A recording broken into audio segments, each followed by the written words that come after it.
ध्यान दीजिएगा। Basic maths बोलें या फिर मैथमेटिकल टूल्स, इसका मतलब है फिजिक्स में आने वाली मैथमेटिक्स, मतलब जिनके बगैर मैथ की वो चीज़ें जिनके बगैर हम फिजिक्स में आगे नहीं बढ़ सकते। फॉर एग्जाम्पल अगर किसी को एडिशन ही नहीं आता, मल्टीप्लिकेशन नहीं आता, डिवीजन नहीं आता, तो उसको चाहे जितनी फिजिक्स समझा लो वो आगे कैलकुलेशन नहीं कर पाएगा। ठीक है, तो इसमें कुछ फार्मूले हैं, क्या क्या चीज़ें हम पढ़ेंगे। इस लेक्चर को मैं नाम देता हूँ जीरो लेक्चर, मतलब कि आप ये समझ लीजिए कि आपने ये लेक्चर किया ही नहीं है। पीछे ट्यूबलाइट बंद करो, रिफ्लेक्शन आ रहा। ठीक है भाई, basic formula, trigonometry, quadratic equation, binomial पूरी नहीं पढ़ेंगे, सिर्फ बाइनोमियल अप्रॉक्सीमेशन पढ़ेंगे। ये 11th में एक चैप्टर होता है। सीरीज 3 तरीके की होती हैं, एपी, जीपी, एचपी, मतलब कि arithmetic progression, geometric progression, harmonic progression. फिर लॉग की कुछ प्रॉपर्टीज पढ़ेंगे और फिर 12th के टॉपिक पे आ जाएंगे जिन्हें हम बोलते हैं calculus. One is differentiation, other one is integration. हालांकि वेक्टर को हमने इसमें नहीं रखा, वेक्टर को अलग से रखा है। वेक्टर्स में हम पढ़ेंगे addition, subtraction, dot product, cross product. ठीक है भाई, तो ये लिस्ट थी कि हमें क्या क्या पढ़ना है। बेसिक फार्मूले में हम ज़्यादा नहीं चाहते, हम चाहते हैं कि कम से कम 7th 8th के फार्मूला आपको पता हो। ए प्लस बी का होल स्क्वायर का मतलब है A square plus B square plus 2ab। A minus B का होल स्क्वायर का मतलब है A square plus B square minus 2ab। A square minus B square का formula A plus B into A minus B. A plus B plus C का whole square बराबर A square plus B square plus C square plus 2 times of, अगर bracket मार दें तो A B plus B C plus E C. A Q minus B Q का formula normally लोगों को नहीं पता होता है, तो होता है A minus B into A square plus B square plus A B. अब हम आ जाते हैं सिलेंडर के वॉल्यूम वगैरह पे। मेंसुरेशन में ये 10th में काम आता है। सिलेंडर का वॉल्यूम होता है pi are square H, pi are square H. Cone का वॉल्यूम होता है 1/3 pi are square H. Area की बात करें, क्यूब भी ले लेते हैं साथ में, तो क्यूब का वॉल्यूम होता है ए क्यूब। ठीक है, यहाँ मैंने बिल्कुल सजा सजा कर नहीं लिखा है, क्यूब का वॉल्यूम होता है ए क्यूब। हेमिस्फेयर और स्फेयर की बात करें तो स्फेयर का वॉल्यूम होता है सॉलिड स्फेयर का 4/3 पाई आर क्यू, और अगर हेमिस्फेयर है, आधा गोला है, तो फिर होता है 2/3 पाई आर स्क्वायर क्यू। अब हम एरिया की बात करें तो सिलेंडर का जो एरिया है, सरफेस एरिया, स्फेयर का हम बात करें तो स्फेयर का सरफेस एरिया का फार्मूला होता है 4 पाई आर स्क्वायर। इसी तरीके से सिलेंडर में अगर ये 2 ढक्कन हटा दिए जाए तो 2 ढक्कन का तो एरिया हो गया सर्किल का एरिया। सर्किल का एरिया होता है बेसिकली पाई आर स्क्वायर, तो ऊपर पाई आर स्क्वायर, नीचे पाई आर स्क्वायर। लेकिन अगर हम सिलेंडर को खोल लें तो ये लेंथ आएगी 2 पाई आर, तो ये सर्किल की पैरामीटर होती है, तो 2 पाई आर इंटू एच। तो अगर कोई कर्व सरफेस का एरिया पूछेगा तो हम बोलेंगे 2 पाई आर एच, लेकिन अगर ऊपर नीचे ढक्कन का एरिया जोड़ दिया तो प्लस 2 पाई आर स्क्वायर और हो जाएगा। इसी तरीके से क्यूब में 6 फेस होते हैं, 1 2 3 4, एक ऊपर एक नीचे, और एक फेस का एरिया, स्क्वायर का एरिया हमें पता होना चाहिए ए स्क्वायर होता, तो इस हिसाब से क्यूब का जो एरिया है वो है 6a स्क्वायर। ठीक है भाई, आगे बढ़ते हैं। यहाँ मैं किसी से भी ये नहीं पूछूंगा कि आपको समझ में आया कि नहीं आया, कारण ये है क्योंकि ये बिल्कुल ही 8th क्लास में चल रहा है। सर्किल की बात करें तो सर्किल कहते किसे हैं, जिसका रेडियस सेम हो हर जगह, बिल्कुल गोल हो। ठीक है भाई, इसका एरिया, पैरामीटर और इक्वेशन हमें तीनों पता होनी चाहिए। पैरामीटर होता है 2 पाई आर, एरिया होता है पाई आर स्क्वायर, लेकिन सर्किल की इक्वेशन की बात करें तो होता है x square plus Y square बराबर आर स्क्वायर। ठीक है भाई, किसी ने पूछा कैसे आती है, तो मैं कहूँगा यार पाइथागोरस से कोई भी निकाल सकता है। ये मान लो कोई कोऑर्डिनेट एक्स कॉमा वाई, तो ये हो गया वाई, ये हो गया एक्स। अब पाइथागोरस लगा दो तो x square plus Y square बराबर आर स्क्वायर। ठीक है, हालांकि मैंने अभी तक पाइथागोरस नहीं बताई है। इलिप्स का एरिया होता है पाई ए बी, कैसे याद रखेंगे, पाई आर आर, सर्किल का याद रखेंगे। इसी तरीके से सर्किल को थोड़ा चपटा कर दिया तो बन जाएगा इलिप्स, जिसकी एक साइड ए है एक साइड बी है, तो एरिया हो जाएगा पाई ए बी, और इक्वेशन हो जाएगी X square upon A square plus Y square upon B square बराबर 1। मतलब कि यहाँ पे ए और बी इक्वल नहीं है, अगर ए और बी को इक्वल कर दें तो अभी सेम इक्वेशन आ जाएगी सर्किल वाली। ठीक है भाई, इसके अलावा हमें 2 का स्क्वायर, क्यूब, पावर 4 से लेके सब कुछ पता होना चाहिए। 2 की पावर 1 2 ही होती है, 2 की पावर 2 4, 2 की पावर 3 8, 2 की पावर 4 16, 2 की पावर 5 32, 2 की पावर 6 64, 2 की पावर 7 128, 2 की पावर 8 256, 2 की पावर 9 512, 2 की पावर 10 8024, मतलब कि 1 TB। बेसिकली अगर इसको याद रखना हो तो आप मोबाइल की मेमोरी कार्ड से याद रख सकते हैं। 2 GB आता है, फिर 4 GB आता है, फिर 8 GB आता है, कभी 7 GB का नहीं सुना होगा, फिर 16 आता है, फिर 32 आता है, फिर 64 आता है, जैसे 64, फिर 128 आता है। तो ये चीज़ें आपको बिल्कुल याद होनी चाहिए, ठीक है। अब किसी ने कहा सर 4 की पावर 3, तो 4 की पावर 3 याद ना करके 2 की पावर 6 याद कर लो, बात एक ही है, ठीक है। इसी तरीके से आपको एलसीएम लेना भी आना चाहिए बिना पेन उठाए। सबसे पहले समझ लीजिए √2, √3, √5 और √6 की वैल्यू। √2 की वैल्यू होती है 1.414, √3 की वैल्यू होती है 1.732, √5 की वैल्यू होती है 2.236, √7 की वैल्यू 2.645, ठीक है। अगर 2.645 नहीं आता तो 2.6 तक याद कर लीजिए, 2.23 तक याद कर लीजिए, काम चल जाएगा। इसके बाद हम आते हैं कुछ स्क्वायर्स पे। मुझे पता है 1 से लेके 10 तक के स्क्वायर सबको पता होते हैं, इसलिए मैंने शुरुआत की है 11 के स्क्वायर से। तो 11 का स्क्वायर होता है 121, लेकिन रैंडम लिखे मैंने जानबूझ के। 12 का स्क्वायर होता है 144, 13 का स्क्वायर 169, 14 का स्क्वायर 196, 15 का स्क्वायर 225, 16 का स्क्वायर 256, 17 का स्क्वायर 289। इसके बाद यहाँ पे 17 के बाद तुम देखो 25 एकदम से आ गया, क्योंकि 25 बहुत कॉमनली यूज होता है। लेकिन 18 चाहिए तो यहाँ पे आ जाइए 324, 19 का स्क्वायर 361, 20 का स्क्वायर 400, 21 का 441, 22 का स्क्वायर 484। करंट इलेक्ट्रिसिटी में इसका काम आएगा क्योंकि हम देंगे 220 वोल्ट। 25 का स्क्वायर 625, 23 का स्क्वायर 529। तो आई थिंक सारे हो गए। 24 कहाँ गया? 576। कम से कम आपको 25 तक के स्क्वायर्स पता होने चाहिए, बिल्कुल रटे होने चाहिए। इसके लिए एक सेकंड भी नहीं सोचना पड़े।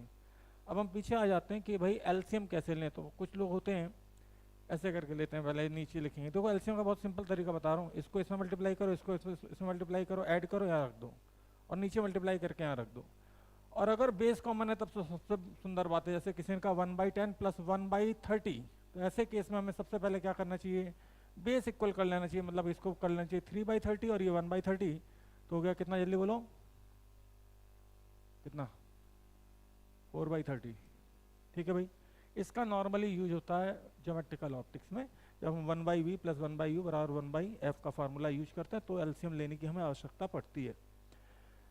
चलो भाई, इसका आंसर तो खैर मैंने लिख दिया। अब आपके लिए ये सवाल है, सामने आंसर बताएं भाई। नीचे मैं लिख देता हूँ 7 3 जा 21 या 7 3 21, 7 दूनी 14 प्लस 4 3 12, 14 12, बहुत टाइम लग गया भाई।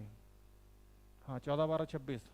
ऐसे केस में अगर 1 या 2 है तो सीधे यूं जाया करो, मल्टीप्लाई किया करो, यूं ऐड किया करो, नीचे आ जाया करो। जल्दी बोलो 4 1 जा 4 प्लस 3 7/4, सही है।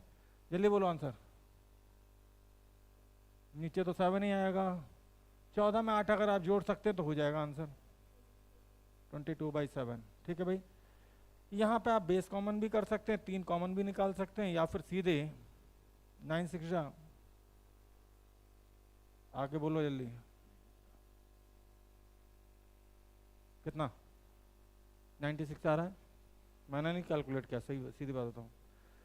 8 9 जा 72 में जोड़ दो आप 24, 96, ठीक है।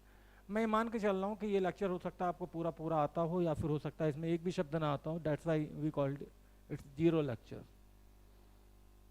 आंसर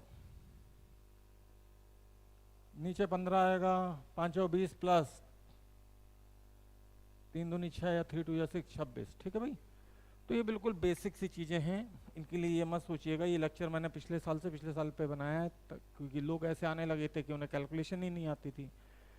एंगल, ट्रिग्नोमेट्री हमेशा लगती है राइट एंगल ट्रायंगल पे। तो पहले बता दूं कि कुछ लोग इसको परपेंडिकुलर समझते हैं, वो मूर्ख होते हैं, याद रखिएगा।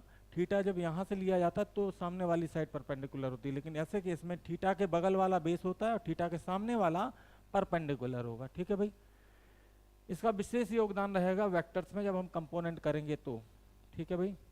बगल वाला साइन थीटा और सामने वाला साइन थीटा और बगल वाला कॉस थीटा, बेस, ठीक है। अब किसी ने कहा सर एंगल को कैसे मेजर करते हैं? तो हम का डिग्री या रेडियन में मेजर करते हैं। 180 डिग्री का मतलब होता है पाई रेडियन, तो 1 डिग्री का मतलब होगा पाई बाई 180 रेडियन, तो x डिग्री का मतलब होगा पाई बाई 180 इंटू एक्स। तो ये हो गया फार्मूला डिग्री को रेडियन में चेंज करने का। लेकिन अगर कभी रेडियन को डिग्री में चेंज करना हो तो उल्टा कर देना, 1 रेडियन बराबर 180 अपन पाई डिग्री, तो x रेडियन बराबर इतने डिग्री, ठीक।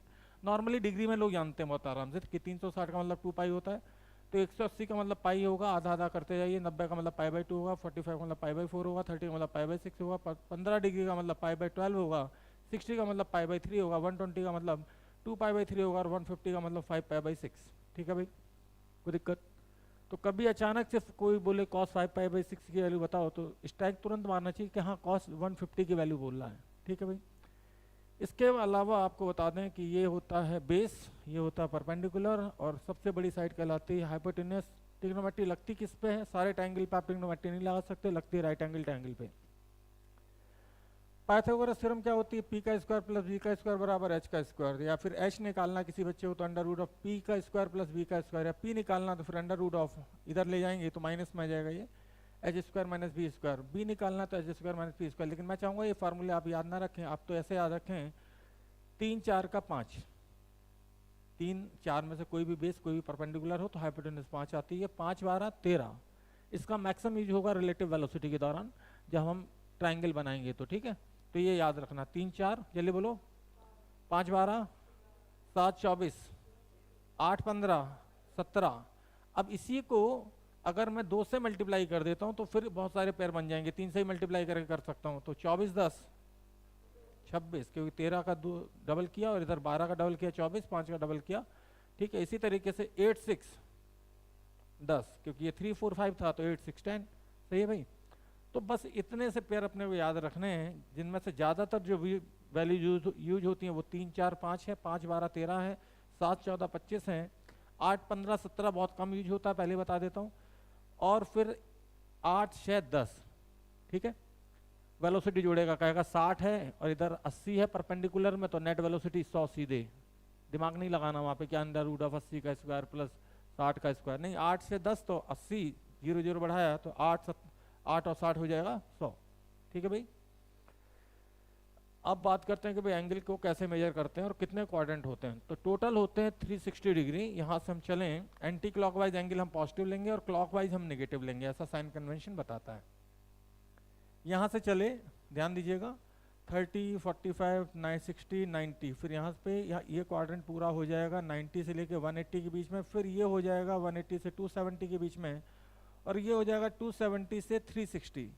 अच्छा आपको को बता दें एक चीज़ कि कभी कभी 360 का मतलब भी जीरो ही समझना चाहिए, हाँ या ना, क्योंकि मैं यहाँ पे खड़ा हूँ ऐसे और ऐसे करके पूरा घूम गया तो फिर से वो जहाँ से चला था वहीं आ गया। इसी प्रकार से अगर मैं 2 चक्कर मार दूँ, मतलब कि 720 मूव कर जाऊँ तो जीरो ही है। तो कई बार लोग बेवकूफ़ बनाएंगे, आपको कहेंगे 750 डिग्री की वैल्यू बताओ साइन में, तो तुम्हें 750 साइन नहीं देना चाहिए, तत्काल प्रभाव से 360 के मल्टीपल को हटा दो, बचा क्या 30। 390 बोले 360 के मल्टीपल या 360 ही है तो 30। 1110 बोले तो समझ जाना 3 इंटू 360 मतलब कि 1080 प्लस 30 है बेसिकली, तो वैल्यू पूछ रहा हो 30 की, ठीक है। डायरेक्शन की बात करें तो ये ईस्ट मानते हैं, ये वेस्ट मानते हैं एक्स एक्सिस पे, और ऊपर नॉर्थ नीचे साउथ, बोर्ड के अकॉर्डिंग या कॉपी के अकॉर्डिंग। फ्यूचर में वेक्टर में इसी को हम आई कैप पढ़ेंगे, इसी को माइनस आई कैप पढ़ेंगे, और इसको पढ़ेंगे जे कैप, और इसको माइनस जे कैप, ठीक है भाई। उम्मीद है आप बात समझ गए होंगे। दूसरी तरफ मैं ये भी बोलना चाहता हूँ कि अगर मैं क्लॉकवाइज चलूँ तो ये -60 डिग्री, क्योंकि क्लॉकवाइज एंगल नेगेटिव है और एंटी क्लॉकवाइज पॉजिटिव है। तो कोई बोले -60 की वैल्यू बता दो या 300 की वैल्यू बता दो, बात एक ही होगी। 300 का मतलब ही है 360 -60, और 360 तो अपने लिए जीरो है, तो बेसिकली ये -60 बोले या 300 बोले बात एक ही होगी, ठीक है। अब ये क्वाड्रेंट तो समझ में आ गए होंगे, क्वाड्रेंट का मतलब 1/4 1/4 1/4 1/4, तो इसको बोलते हैं फर्स्ट क्वाड्रेंट, इसको बोलते हैं सेकंड क्वाड्रेंट, इसको बोलते हैं थर्ड क्वाड्रेंट, और इसको बोलते हैं भैया फोर्थ क्वाड्रेंट। तो याद रखिएगा, अगर 0 से 90 के बीच में है एंगल तो हम फर्स्ट क्वाड्रेंट में है, 90 से लेके ये 180 के बीच में है तो सेकंड क्वाड्रेंट, 180 से 270 के बीच में है तो थर्ड क्वाड्रेंट, 270 से लेके 360 के बीच में है, 360 के बीच में है तो फोर्थ क्वाड्रेंट, और फिर घूम गए ऐसे तो फिफ्थ क्वाड्रेंट का मतलब फर्स्ट क्वाड्रेंट ही होगा, ठीक है भाई। उम्मीद है इतनी बात आपको बिल्कुल कायदे से समझ में आ गई होगी। दूसरा होमवर्क यह है कि भैया जी टेबल याद करनी है रैंडम वाली, 24 4 जा, 35 2 जा, 3 जा 105, लेकिन ये याद रखना रैंडमली, सटाक से गोली की तरह, ठीक है। 25 तक की पूरी टेबल याद रखनी है।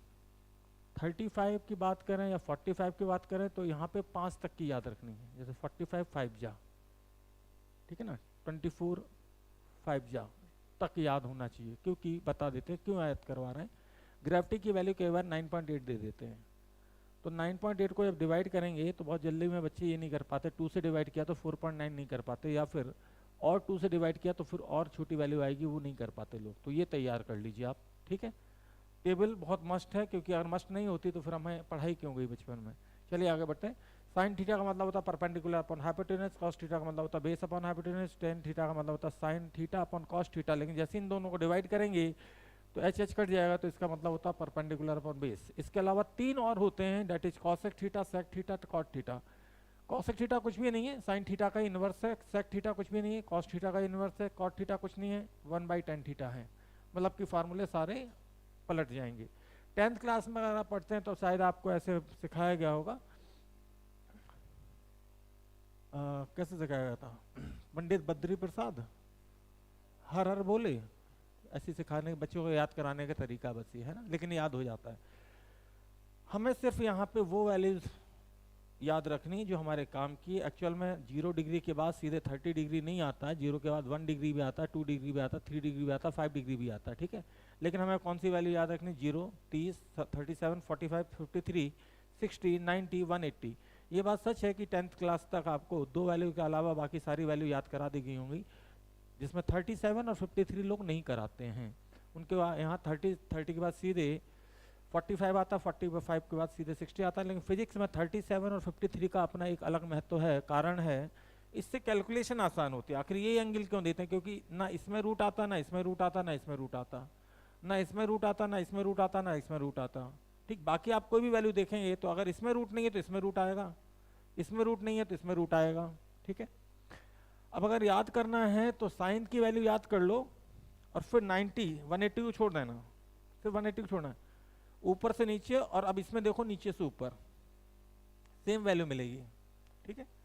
कहने का मतलब है कि मैं यहाँ पे ये कहना चाहता हूँ कि साइन की वैल्यू 90 माइनस थीटा जो होगी वही कॉस थीटा की वैल्यू होगी, ठीक है। कहने का मतलब साइन 30 का मतलब हुआ साइन 90 माइनस 60, तो कॉस 60 की वही वैल्यू होगी जो कि साइन 30 की है। इस हिसाब से देखें तो ऊपर से नीचे या नीचे से ऊपर जाते समय एक एंगल जरूर ऐसा मिलेगा बीच का जहाँ दोनों वैल्यू सेम हो जाएंगे, दैट इज 45 बड़ा प्यारा एंगल है। साइन थीटा 1/√2, कॉस थीटा 1/√2 और बस बेसिकली tan थीटा 1। एक बार मैं पढ़कर सुना देता हूँ, साइन 0 0 कॉस 0 1, साइन 30 1/2 तो कॉस 30 √3/2, साइन 37 3/5 तो कॉस 37 उल्टा कर लीजिए 4/5। इसकी ये वैल्यू इसमें जाएगी, ये वैल्यू इसमें जाएगी, क्योंकि एक दूसरा 90 माइनस से करके आ जाते हैं। आप देखेंगे 53 और 37 का जो सम है वो 90 है। 45 1/√2 1/√2, 53 4/5, लेकिन कॉस में है तो 3/5। याद रखिएगा कॉस की वैल्यू एंगल बढ़ने पे घटती है, जबकि साइन की वैल्यू एंगल बढ़ने पे बढ़ती है। तो कॉस का ग्राफ डिक्रीजिंग होता है 0 से 90 में, और जबकि साइन का ग्राफ 0 से 90 में इंक्रीजिंग होता है। ग्राफ पे भी आएंगे बहुत जल्दी। 60 डिग्री का मतलब है यहाँ पे √3/2, तो वहाँ पे 1/2। 90 का मतलब है यहाँ पे 1 है तो यहाँ पे 0। 180 का मतलब साइन में 0 होता है लेकिन कॉस में -1 होता है। 0 अपॉन -1 करेंगे तो 0 ही आएगा, ठीक है भाई। tan की वैल्यू मैंने इसलिए नहीं लिखी क्योंकि आप इसे डिवाइड कर सकते हैं, इनको आप खुद भी याद कर सकते हैं। इसके अलावा 3 आइडेंटिटीज होती हैं, ये सबको पता होता है। Sine square theta plus cos square theta बराबर 1, 1 प्लस tan स्क्वायर थीटा बराबर sec square theta, 1 plus cot square theta बराबर कॉसेक स्क्वायर थीटा। किसी ने कहा कि सर आइडेंटिटी प्रूफ कर दो, नॉर्मली इस लेवल पे प्रूफ नहीं आते हैं, 10 तक ही आते हैं।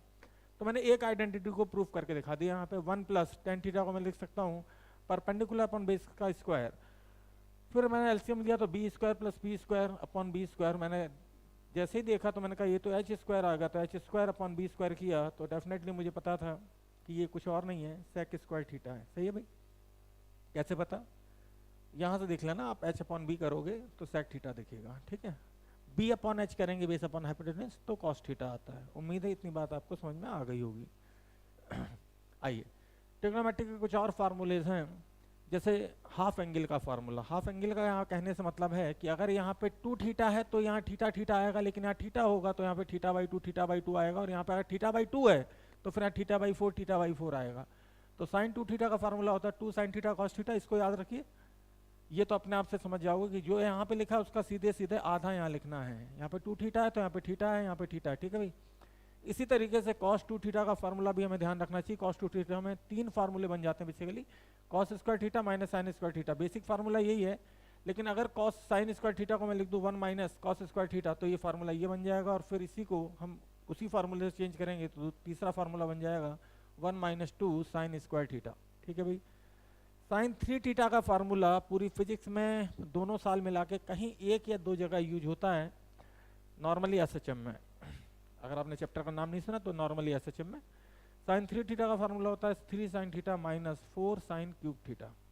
मैं एक बार बस बता रहा हूँ, याद करना आपकी जिम्मेदारी है। ठीक है, 3 sine theta minus 4 sine cube theta.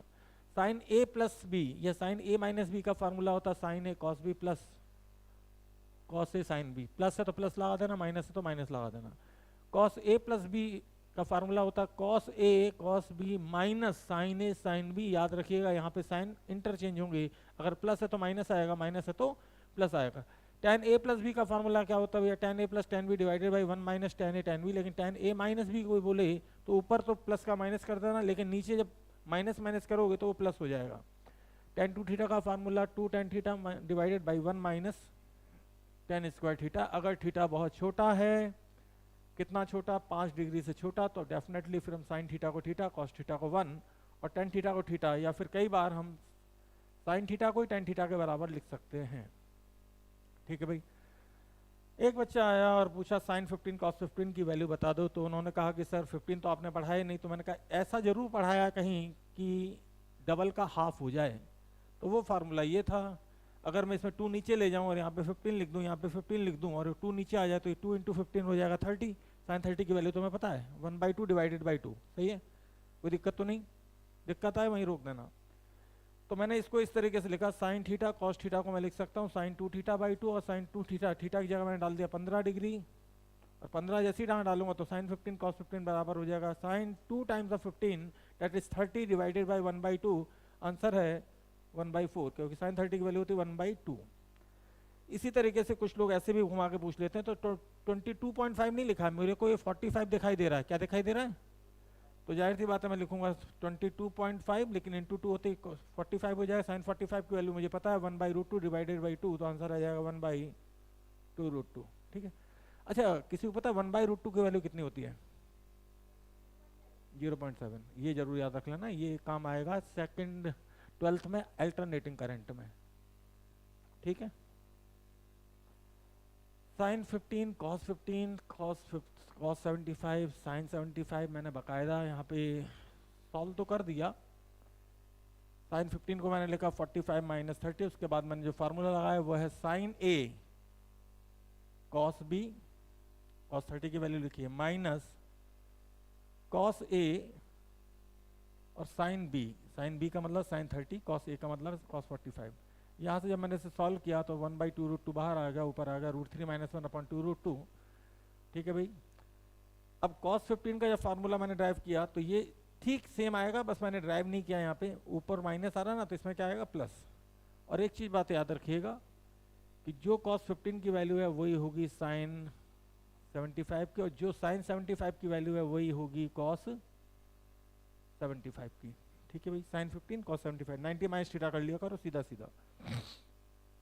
अब कई बार मैंने लोगों को देखा है कि सर tan थीटा दे दिया उसने, ये तुमने निकाल लिया, और साइन थीटा कॉस थीटा में ऑप्शन दिए हैं, तो बेचारे ये भी नहीं कर पाते। तो उनके लिए मैं बोलूँगा आपको कुछ परेशान होने की जरूरत नहीं। आप पहले तो राइट एंगल ट्राइंगल बनाओ, बना लिया, उसमें थीटा लिख दो। अब देखो tan थीटा दिया ना, मतलब कि उसने दे दिया हमें परपेंडिकुलर और बेस, तो एक परपेंडिकुलर हो गया एक बेस हो गया, हाँ या ना? क्योंकि ऊपर परपेंडिकुलर होता है नीचे बेस होता है। तो हमें पाइथागोरस से ये तो पता ही है, 12×5 होता है 13। अब 13 आने के बाद आपकी मर्जी पड़े साइन थीटा लिखो, कॉस थीटा लिखो, tan थीटा लिखो, जो मर्जी पड़े कॉसेक थीटा लिखो। तो साइन थीटा की वैल्यू यहाँ पे हो जाएगी 12/13 और कॉस थीटा हो जाएगा 5/13। सही है। इसी तरीके से मान लीजिए किसी ने कहा साइन थीटा 24/25 है। अब बच्चा कहता है सर कॉस में आंसर ही नहीं मिला, क्योंकि ऑप्शन उसने दिया है जो वो कॉस और tan में दिए हैं। तो ऐसे केस में आपको यहाँ पे 24 लेना है, यहाँ पे 25 लेना है। किसी को याद है भाई? 7, बिल्कुल सही बात है। 7, 24, 25 अभी अभी सिखाया है। तो अब आप बहुत आराम से इसकी वैल्यू लिख सकते हैं। बताओ भाई कॉस थीटा कितना लिख दें? 7/25। tan थीटा 24/25, क्योंकि tan थीटा का फार्मूला होता है परपेंडिकुलर अपॉन बेस। तो मैंने गलत लिखा था। आप अपने बुद्धि को अपने पास रखें, लेकिन मेरे बोलने पर ना जाएं। सही है, ठीक है ना? अब यहाँ से जब हम बढ़े तो हम पहुँचे ASTC रूल पे। कुछ लोग इसे कास्ट रूल भी बोलते हैं, जो इधर से पढ़ना शुरू करते हैं वो CAST। ठीक है, हमारे टाइम पे सिखाया गया था ऑल स्टूडेंट टेक कॉपी, सही है। तो इस तरीके से अलग अलग तरीके हैं लोगों के। अब देखने वाली बात यह है कि मैंने जो वैल्यू तुम्हें सिखाई है वो सिर्फ 0 से 90 के बीच की सिखाई है। तो अब बड़े एंगल की वैल्यू कैसे निकाली जाए, 5 सेकंड दीजिए, काम खत्म करता हूँ। देखो साइन 90 प्लस माइनस थीटा करते हैं ना, तो प्लस माइनस ये डिसाइड होगा बाद में, लेकिन वो कॉस थीटा में चेंज हो जाता है। इसी तरीके से कॉस करते हैं तो साइन में चेंज हो जाता है। 90 प्लस माइनस है, 270 प्लस माइनस करोगे तो 90 और 270 आ रहे हैं वाई एक्सिस पे। वाई एक्सिस पर अगर कोई चेंज कर रहे हो तो साइन वाला कॉस में या कॉस वाला साइन में, टेन वाला कॉट में या कॉट वाला टेन में, सेक वाला कॉसेक में, कॉसेक वाला सेक में। तो ऐसा व्यक्ति जो समय के साथ अपना रूप बदल दे मुझे पसंद नहीं है तो ये सही, लेकिन मुझे पसंद नहीं है, मैं इससे नहीं करता। मैं हमेशा जो चेंज करता हूँ हॉरिजॉन्टल एक्सिस के अबाउट करता हूँ। मतलब कि अगर मुझे 120 दिया जाएगा तो 120 लिखने के दो तरीके हैं, 90 प्लस 30 या 180 माइनस 60। तो मैं हमेशा प्रेफर करता हूँ इसको, क्योंकि इसमें साइन बेचारा साइन में ही रहता है, याद करने की रट्टा मारने की जरूरत नहीं कि साइन कॉस में चेंज हो जाएगा या कॉस साइन में चेंज हो जाएगा, टेन कॉट में चेंज हो जाएगा, कॉट टेन में चेंज हो जाएगा, सेक कॉसेक में चेंज हो जाएगा या कॉसेक सेक में चेंज हो जाएगा। ठीक है, छोटे बच्चों को इसी में दिक्कत आती है बेचारे, ज़्यादा से होता है 10th क्लास में। शुरू करें। तो पहले मैंने कहा कि फर्स्ट क्वाड्रेंट का मतलब है 0 से 90 बाउंड्री पे। कोई पूछे 90 फर्स्ट क्वाड्रेंट में, सेकंड क्वाड्रेंट, बोला दोनों में है, क्योंकि इस रूम की दीवार उस रूम की भी है, इस रूम की भी है, शेयरिंग में है। ठीक है, 90 से 180 सेकंड क्वाड्रेंट, 180 से 270 थर्ड क्वाड्रेंट, 270 से 360 फोर्थ क्वाड्रेंट। पहले क्वाड्रेंट में सारे पॉजिटिव रहते हैं, सेकंड क्वाड्रेंट में सिर्फ साइन या साइन का इनवर्स पॉजिटिव होगा, दैट इज कॉसेक। तीसरे क्वाड्रेंट में टेन पॉजिटिव होता है या कॉट पॉजिटिव होता है। चौथे के क्वाड्रेंट में कॉस पॉजिटिव होता है। क्या होता है? कॉस होगा तो ऑब्वियस सेक भी पॉजिटिव होगा। ठीक है भाई, तो मैं जब भी एंगल लिखूंगा या तो 360 प्लस माइनस लिखूंगा, ठीक है, या फिर 180 प्लस माइनस लिखूंगा, क्योंकि ये शकल चेंज नहीं करते हैं। 90 प्लस माइनस करते ही साइन की जगह कॉस लिखना पड़ेगा या कॉस की जगह साइन लिखना पड़ेगा, या 270 प्लस माइनस करते ही, समझ गए ना। तो ये मुझे पसंद तो है, सही लिखा है ये, लेकिन मुझे ना पसंद इसलिए है क्योंकि ये याद कौन रखेगा भाई। चलिए, तो पहला एग्जांपल मैंने लिया साइन 120। साइन 120 का मतलब साइन 90 प्लस 30। 90 को भूल जाया करो और फिर देखा करो 120 का क्वाड्रेंट कौन सा है। तो सेकंड क्वाड्रेंट में साइन होता पॉजिटिव, मैंने प्लस साइन लगाया और ये एंगल लिख दिया cos 30, आंसर आ गया √3/2। ठीक है भाई, तो ये जो प्लस माइनस है इस बात पे डिपेंड करेगा कि एंगल किस क्वाड्रेंट में है, एंगल किस क्वाड्रेंट में है। सही है भाई, कोई दिक्कत तो नहीं। हाँ, और इसकी वैल्यू वही आ जाएगी जो साइन थीटा की थी। जैसे किसी ने बोला साइन 180 माइनस थीटा, मैंने कहा sine theta, cos 180 minus theta, मैंने कहा कॉस थीटा। ठीक, मतलब कि यहाँ पे रूप बदलने की जरूरत नहीं है। अब मैंने इसी को लिख लिया साइन 180 माइनस 60, तो हो गया साइन 60। प्लस क्यों लगाया? क्योंकि सेकंड क्वाड्रेंट में साइन पॉजिटिव होता है। ठीक है भाई, मतलब कि ऐसे समझो कि जब लोग 120 बोलते हैं ना तो मुझे ऑटोमेटिकली 60 सुनाई देता है। सही है, और जब लोग 210 बोलते हैं 210 तो मुझे ऑटोमेटिकली 30 सुनाई देता है। 180 प्लस 30, 210, 180 प्लस 30। ठीक है, स्पीड में चलेंगे। 120 में तुम्हें क्या सुनाई देगा? 60। 180 को माइनस थीटा। ठीक है, 150 में क्या सुनाई देगा? 30। 180 माइनस 30 करो 150 आ जाएगा।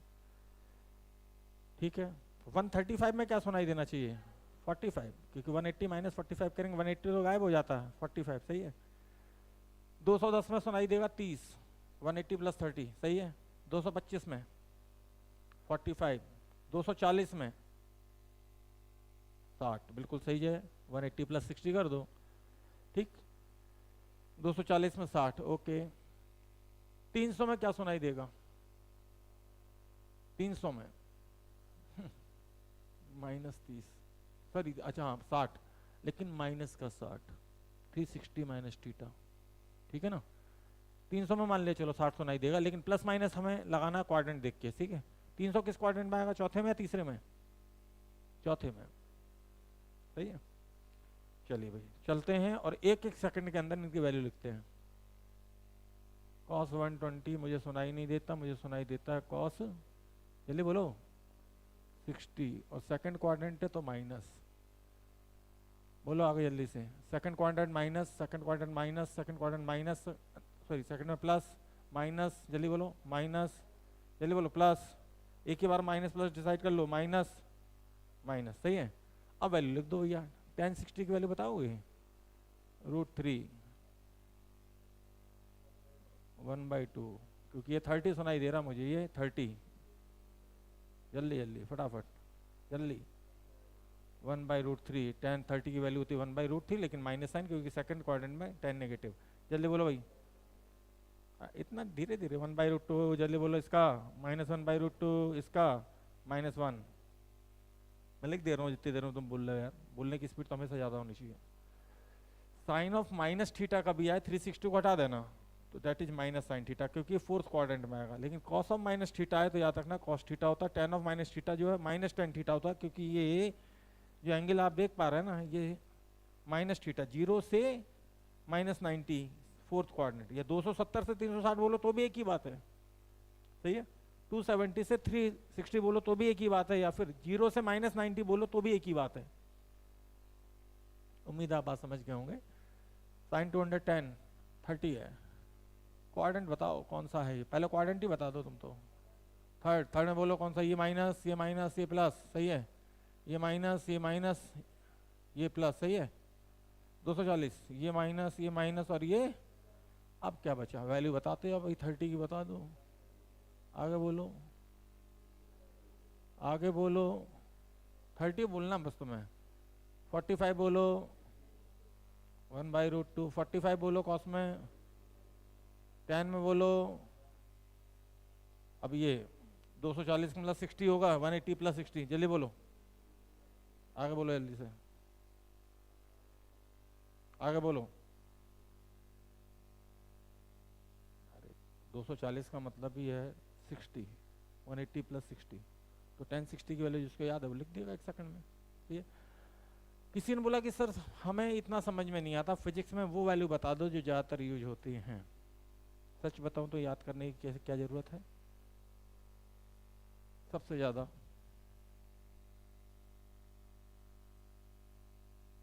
एक, सबसे ज़्यादा जो वैल्यू यूज होती है साइन में, कॉस की 120 सबसे ज़्यादा यूज होती है, और साइन की 150 बहुत ज़्यादा यूज होती है। SHM में 5π/6 पे देगा। ये क्या सुनाई दे रहा है, 30 की -30, -30 भाई, 360 -30, -60, सॉरी -60, तो माइनस साइन की वैल्यू बोलो 60 में, मैं भूल जाता हूँ यार, जल्दी बोलो, मैं भूलता कुछ भी नहीं हूँ, तो सिर्फ तुम्हारे मुंह से कहलवाना चाहूँ, जल्दी बोलो। -1/2, जल्दी, प्लस या माइनस, प्लस, पक्का, ठीक है। इसमें बोल दो √3, -1/√3, बेवकूफ, सही है। जल्दी बोलो, जल्दी जल्दी जल्दी जल्दी, टाइम नहीं है यार, हाँ, +1/2, क्योंकि ये 60 है, जल्दी बोलो, सोचने का मौका नहीं है, जल्दी बोलो। 30, ये तो भूल दो, -1/2, माइनस नहीं प्लस, कितना, √3/2, और ये लो भैया, मात्र कुछ ही क्षणों में आपको 27 तरीके के एग्जाम्पल करा दिए गए, इसके बाहर कुछ भी नहीं जाना।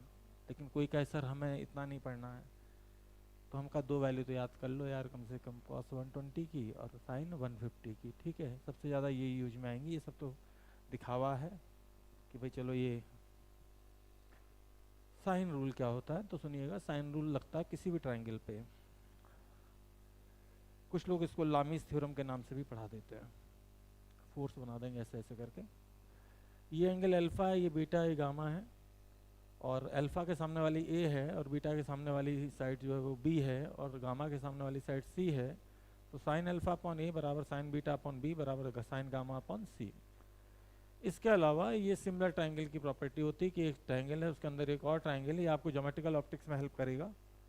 तो इनकी साइड का जो रेशो है वो हमेशा सेम होता है। जैसे कोई कहे a/x बराबर b/y बराबर c/z बराबर h/H, ये आप तब समझेंगे जब मैं ज्योमेट्रिकल ऑप्टिक्स आपको पढ़ा रहा हूँ। इस तरीके से ये अल्टरनेट एंगल होते हैं, ये करस्पॉन्डिंग एंगल होते हैं, है ना। ये करस्पॉन्डिंग है गधे, ये अल्टरनेट है, ये वर्टिकली अपोजिट है। हाँ हाँ हाँ, कुछ भी पढ़ाओ। कार्बन की वैलेंसी 16 बताओ क्या दिक्कत है, सही है। कितनी होती है वैसे कार्बन की वैलेंसी, इतना सोचना पड़ रहा है। कार्बन का पूरा ग्रुप सुनाओ जल्दी। हाँ हाँ हाँ,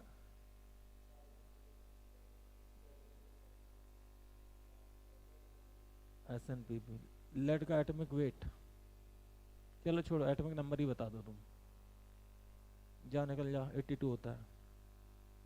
शर्म कर लो, फिजिक्स का मास्टर हूँ, 25 साल पहले केमिस्ट्री पढ़ी थी, आज भी याद है, रिवीजन करो। सुबह उठते ही ब्रह्म मुहूर्त में पीरियोडिक टेबल टांग लो कहीं एक जगह, और सबसे पहले हे प्रभु, फिर यूं करके, है ना। पहले आँख खुलते ही सबसे पहले प्रभु का नाम लेना चाहिए, प्रभु अपने वही हैं कम से कम केमिस्ट्री में, तो बेसिक यही है। चलिए भाई, ये एंगल अल्फा, ये एंगल अल्फा, तो ये सामने वाली साइड भी आधी आधी होगी, सेम होगी, और ये तो सबको पता होगा एक्सटीरियर एंगल का जो सम है वो अंदर वाले दो एंगल के बराबर होता है, ठीक है भाई। अगर दो साइड इक्वल हुई तो उनके आमने सामने के एंगल भी इक्वल होंगे, या यूँ कहें कि दो एंगल इक्वल हुए तो उनके आमने सामने की साइड भी इक्वल होंगी। इस तरीके से मैं बोलूँ तो बेसिक जो है वो पूरा खत्म हो गया ट्रिग्नोमेट्री से रिलेटेड। अब बात करते हैं क्वाड्रेटिक इक्वेशन की। क्वाड्रेटिक इक्वेशन क्या होती है, जिसकी पावर 2 हो, y बराबर ax² plus bx plus c, ठीक है। इसके रूट निकालने तो इक्वल टू 0 करके, 10th क्लास में अगर आप हैं या 9th में तो वो फैक्टर वाले मेथड यूज कर लेना, और नहीं फैक्टर वाला मेथड यूज होता तो फिर आएगा फार्मूला सीधे c/4, ठीक है भाई। कैसे निकालते हैं रूट, रूट का मतलब ही ये होता है कि ऐसा पॉइंट जहाँ पे वैल्यू 0 हो रही हो, ठीक है। क्योंकि इक्वल टू 0 किस किस पॉइंट पे हो रही है, तो x की वैल्यू आती है -b plus minus under root of b² minus 4ac divided by 2a। अगर आप b² माइनस 4ac बोलने में थक जाते हैं तो root d divided by 2a, एक रूट आ जाएगा -b minus root d upon 2a, एक आ जाएगा -b plus root d upon 2a, ठीक है। दो रूट तभी मिलते हैं जब डिस्क्रिमिनेंट, इसको बोलते हैं डिस्क्रिमिनेंट पॉजिटिव होता, तो दो रूट मिलते हैं। दो रूट का मतलब दो जड़ नहीं मिली हैं, मैथ्स में रूट का मतलब होता है दो वैल्यूज पे ये जो y है वो 0 होगा, ठीक है। जबकि अगर d की वैल्यू 0 आ जाए तो ये ग्राफ सिर्फ एक जगह 0 को टच करेगा, और जबकि d की वैल्यू अगर नेगेटिव आ जाए तो फिर no real roots. No real roots का मतलब ये ग्राफ ऊपर ऊपर से निकल जाएगा और एक्स एक्सिस को टच नहीं करेगा। अब ग्राफ कब ऊपर बनेगा कब नीचे, तो बहुत सिंपल सी बात है, अगर a की वैल्यू पॉजिटिव हो तो ऊपर ग्राफ बना देना, और a की वैल्यू अगर नेगेटिव हो तो इन्हीं को पलटा के नीचे बना देना। बाकी d का मीनिंग सबके लिए सेम रहेगा, ठीक है भाई, कोई दिक्कत तो नहीं। अच्छा, किसी ने ये भी पूछ दिया कि सर जब b² बराबर 4ac होगा तो रूट इक्वल आएंगे तो क्या आएंगे, तो -b/2a, कितना आएगा -b/2a। भाई ये तो 0 हो जाएगा, ये 0 हो जाएगा दोनों, तो -b/2a, ठीक है। ए अगर पॉजिटिव, अच्छा ये जो ऐसे शेप में बनना है इसको बोलते हैं पैराबोला, क्या बोलते हैं। अभी कोनिक सेक्शन आएगा मैथ्स में, तो स्ट्रेट लाइन, स्ट्रेट लाइन के बाद आपको circle, pair of straight line, ये सब चीज़ें मैथ में होती हैं, और पैराबोला होता है, और इसके अलावा एलिप्स और हाइपरबोला, ये अभी तक के हैं 12th लेवल तक के, इसके ऊपर जाएंगे तो और भी मिलते हैं, ठीक है।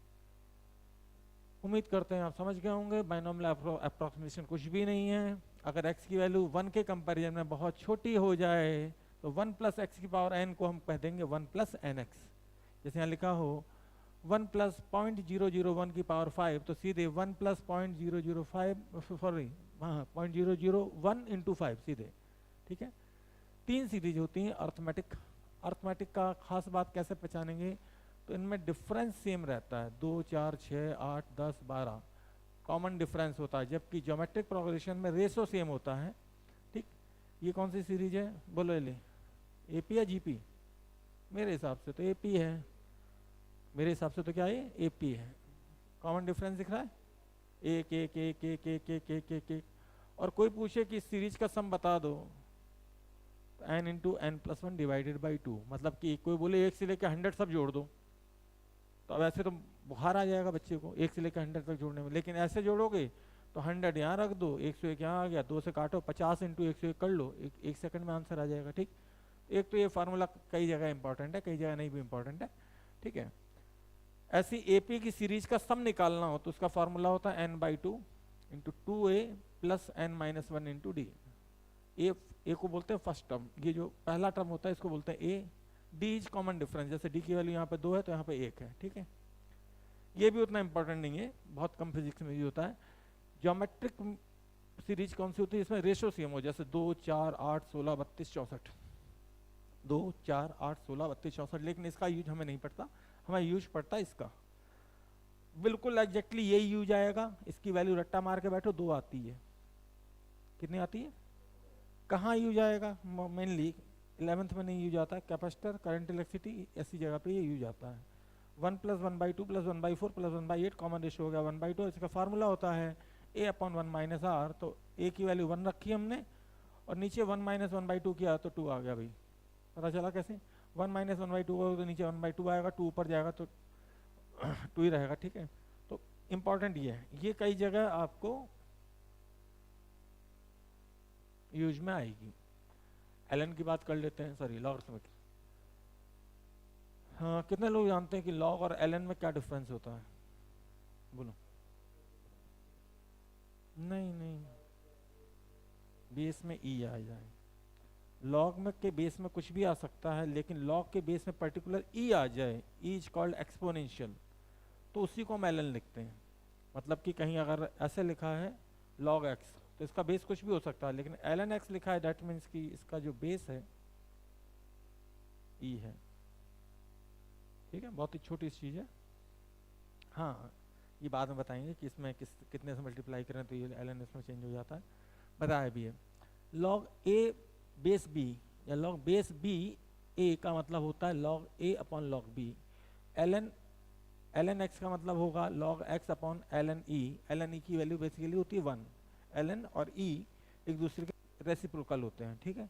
ई अगर ना सुना हो तो ई होती है एक्सपोनेंशियल सीरीज, ठीक है। जैसे अभी तक हमने 10 से पहले 9 से पहले साइन नहीं सुना था, कॉस नहीं सुना था, वो हमारे लिए नए थे। इसी तरीके से मैथ में कुछ नए टर्म्स आ जाते हैं, जैसे लॉग हो गया, एलन हो गया, ई हो गया, एक्सपोनेंशियल हो गया, है ना। और भी मैथ में जब आप बढ़ेंगे 12th लेवल पे तो और भी बहुत सारे टर्म आएंगे, ग्रेटेस्ट इंटीजर, स्मॉलेस्ट इंटीजर, है ना। तो ऐसे बहुत सारे आते हैं, ठीक है। अब इसकी प्रॉपर्टीज के बारे में बात कर लेते हैं। तो log x plus log y कहीं लिखा हो तो इसका मतलब होता है सीधे मल्टीप्लाई कर दो, प्लस है तो log x y, ln x plus ln y है तो एलन एक्स वाई, माइनस है तो डिवाइड में आएगा, पावर में एन है तो आगे आ जाएगी, मतलब कि आगे आ जाएगी एन लॉग एक्स, ठीक है। इसी तरीके से इसमें आगे आ जाएगी, जैसे फॉर एग्जांपल हमें एलन 2 की वैल्यू पता है जो कि होती है 0.693, लेकिन मुझे एलन 4 की वैल्यू नहीं पता है तो कोई दिक्कत नहीं है, एलन 4 एलन 8 सबकी वैल्यू हम यहीं से निकाल सकते हैं, पावर में 2 की पावर में कन्वर्ट करके। कितनी आई भैया, 2 का स्क्वायर किया, 2 आगे आ गया 2 एलन 2। इसी तरीके से अगर कोई मुझसे पूछता कि एलन 8 की वैल्यू बता दो तो 3 आगे आ जाता, ठीक है। 1/2 का मतलब 2 ऊपर जाएगा तो माइनस, तो फिर ऐसे में माइनस में वैल्यू आएगी। ये एलन 8 की वैल्यू मैंने अभी बताई दी, 1/4 की वैल्यू मैंने बताई दी। Log B base A equal to Z, ध्यान दीजिएगा, तो ए बराबर अगर एलन को उधर ले जाएंगे तो बी बेस की पावर जेड होगा, ठीक है। मतलब कि अगर कहीं लॉग ई बेस ए बराबर जेड लिखा है तो अगर मैं ए को यहाँ रखूंगा तो उधर जाएगा ई की पावर जेड, ठीक है। ये बहुत ही बेसिक है, बहुत ही बेसिक है, ठीक है। लेकिन कई बार लोगों को नहीं पता होता तो इसलिए मेरा धर्म है बताना। जैसे किसी ने कहा अभी होता है, मैंने बोलो भाई लॉग 10/10 की वैल्यू 1, लॉग 100/100 की वैल्यू भी, वो उसका कारण है यहाँ पे 100 यहाँ पे भी 100, दोनों कट के 1 हो जाएंगे, सही है। अब 10/100 है तो इसकी वैल्यू पता है कितनी, 2 है। बताओ कैसे, 100 को लिख लिया 10 का स्क्वायर, 2 आगे लेगा 10/10 1 होता है, सही है। लॉग 10/1000 की वैल्यू कितनी हो जाएगी भैया, 10 की पावर 3 आगे आ जाएगा, बाकी तो ये 1 है, सही है। तो इस तरीके से लॉग का एक ब्रीफ है ये। मैं यहाँ मैथमेटिक्स नहीं पढ़ा रहा हूँ, मैं आपको पढ़ा रहा हूँ मैथमेटिकल टूल्स, जिसको पढ़ाने में लोग लगभग 1 महीना तो ले लेते हैं अगर बैच अप्रैल वाला हुआ तो, और बाद वाला हुआ तो भी 15-20 दिन, धीरे धीरे धीरे धीरे। कैलकुलस नाम सुना होगा। कैलकुलस के 2 इंपॉर्टेंट पार्ट होते हैं, one is differentiation, other one is integration. तो किसी ने कहा डिफरेंशिएशन का मतलब क्या होता था, मैंने कहा डिफरेंशिएशन का मतलब अगर हिंदी में समझाएं तो डिवाइड है, डिफरेंशिएट विभिन्नता, और इंटीग्रेशन का मतलब होता है मल्टीप्लाई, ठीक है। मल्टीप्लाई, नेशनल इंटीग्रिटी, राष्ट्रीय एकता, सबको जोड़ के रखना है, ठीक है। डिफरेंशिएशन का मतलब डिवाइड, डिवाइड का मतलब होता है परपेंडिकुलर अपॉन बेस।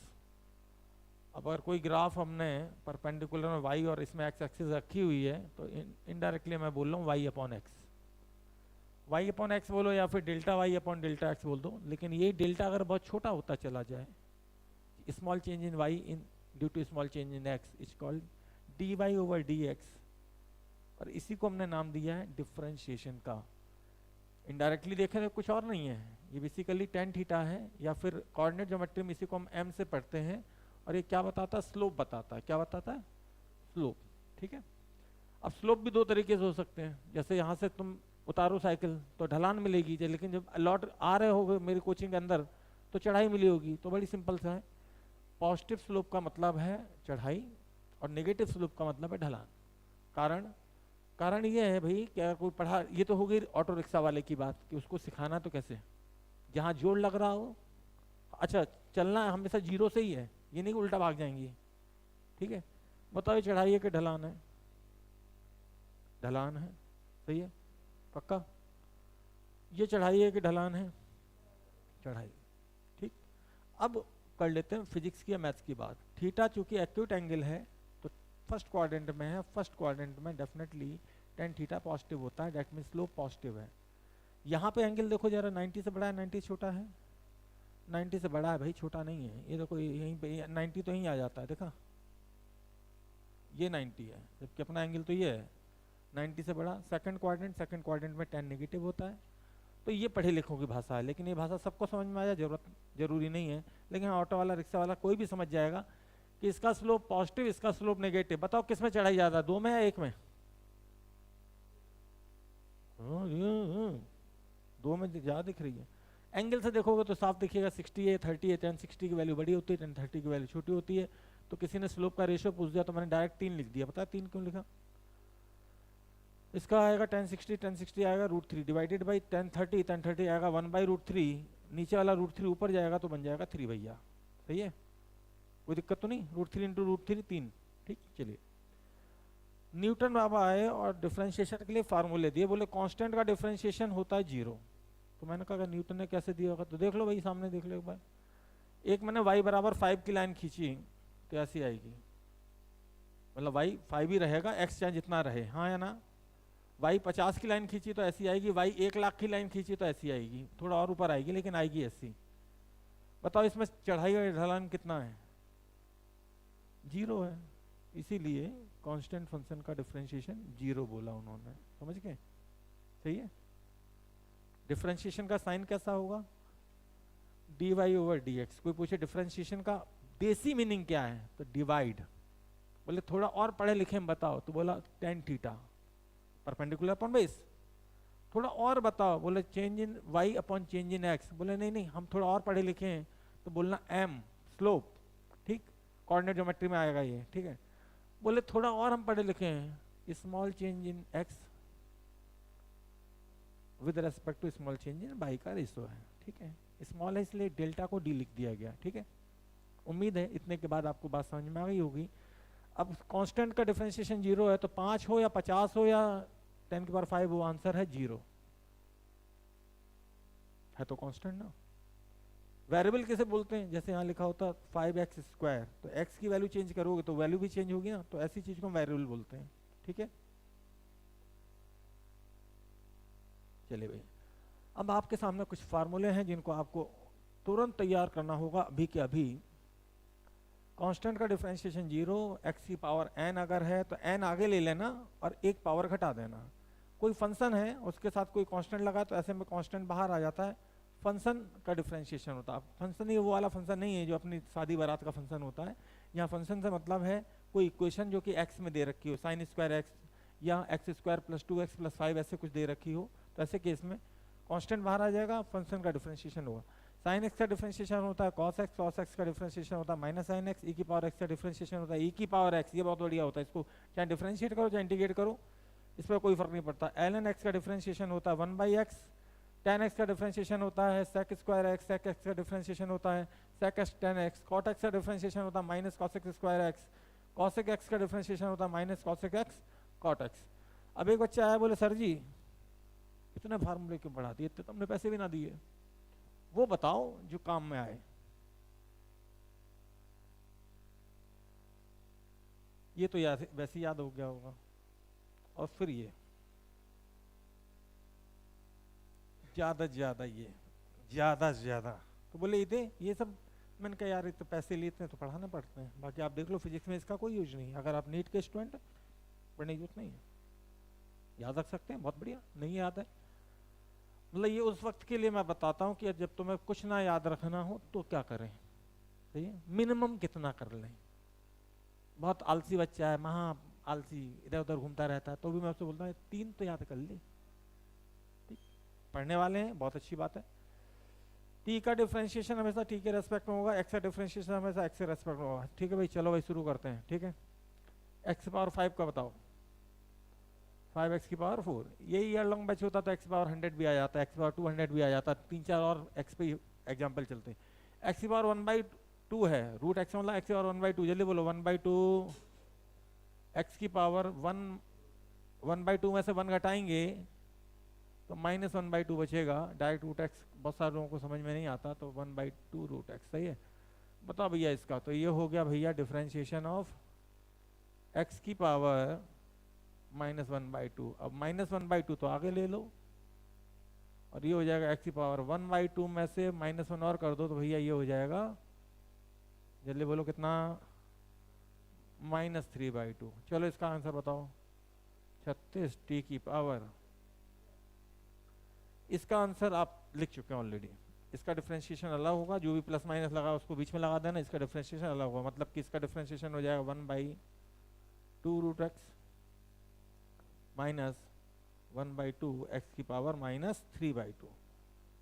ठीक है, देखो ऐसे केस में क्या है, वैसे बेसिक तरीका तो ये है कि 5 को बाहर निकालो, फिर एक्स क्यू का डिफरेंशिएशन करो जो कि आएगा 3x²। लेकिन मैं क्या बोलता हूँ, इतना मत करो, इस पावर को इससे मल्टीप्लाई करो, ऊपर एक कम कर दो, जल्दी बोलो आंसर, 32x की पावर 3, एक कम करनी है, बढ़ानी नहीं है, सही है। तो ये फास्ट ट्रैक पे है कहानी। किसी को एक बार डिफरेंशिएट करो, फिर जो आए उसको एक बार और डिफरेंशिएट कर दो, फिर जो आए उसको एक बार और डिफरेंशिएट कर दो। जरूरी नहीं है कि एक बड़ा सा तरबूजा है उसको हम एक ही बार काटेंगे, जो बचा उसको एक बार और काट दो, एक बार और डिवाइड कर दो। ऐसे को हम बोलते हैं सक्सेसिव डिफरेंशिएशन। क्या बोलते हैं? इसका काम नॉर्मली एक्स से वी और वी से एस्केलेशन तक जाने में होता है, क्योंकि rate of change of position is called velocity, rate of change of velocity is called escalation. तो ज़्यादा 2 बार करना पड़ता है, लेकिन मैंने यहाँ पे कई बार तक किया है। याद रखना कि हर बार एक पावर कम होगी। तो अगर कोई पूछे कि एक्स की पावर 4 है, ये 0 कब हो जाएगा, तो बोलना 5 बार में। कितने बार में? ऐसे यहाँ पे अगर एक्स की पावर 3 होता तो कितनी बार में 0 होता? 4 बार डिफ्रेंशिएट करने में।